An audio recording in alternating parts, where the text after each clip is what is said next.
नमस्कार मंडळी. तर काय झालेलं, गौरी गणपतीच्या सणानिमित्त गोडधोड खाऊन मला खूपच कंटाळा आलेला. म्हटलं आज काहीतरी झणझणीतच बनवावं. मग असं मातीच्या भांड्यामध्ये मस्त झणझणीत शेवग्याच्या शेंगाची रस्साभाजी बनवली आणि एकदम चवीला छान झाली होती. तर चला सांगते तुम्हाला कशी बनवायची.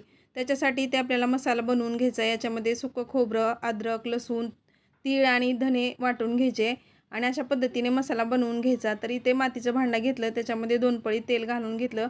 नंतर याच्यामध्ये मोहरी आणि जिरे घालून घेतले. मोहरी जिरे छान तडतडले की याच्यामध्ये वाटून घेतलेला मसाला तो घालून घ्यायचा आणि याला छान असं परतून घ्यायचं. नंतर इथे थोडीशी हळद, नंतर लाल तिखट आणि काळा मसाला घालून घ्यायचा. त्याला पण तेलामध्ये छान परतून घ्यायचं आणि नंतर आपल्याला याच्यामध्ये गरम पाणी घालून घ्यायचं आहे. पाणी हे गरमच घालायचं म्हणजे आपल्या भाजीला तर्री छान येते आणि चव पण छान लागते. नंतर शेवग्याच्या शेंगा अशा पद्धतीने कट करून घेतल्या. चवीनुसार मीठ घातलं आणि शेंगदाण्याचं कूट घातलेलं आहे. छान अशी भाजी बनवून तयार होते. रेसिपी आवडली असेल तर सबस्क्राईब करा.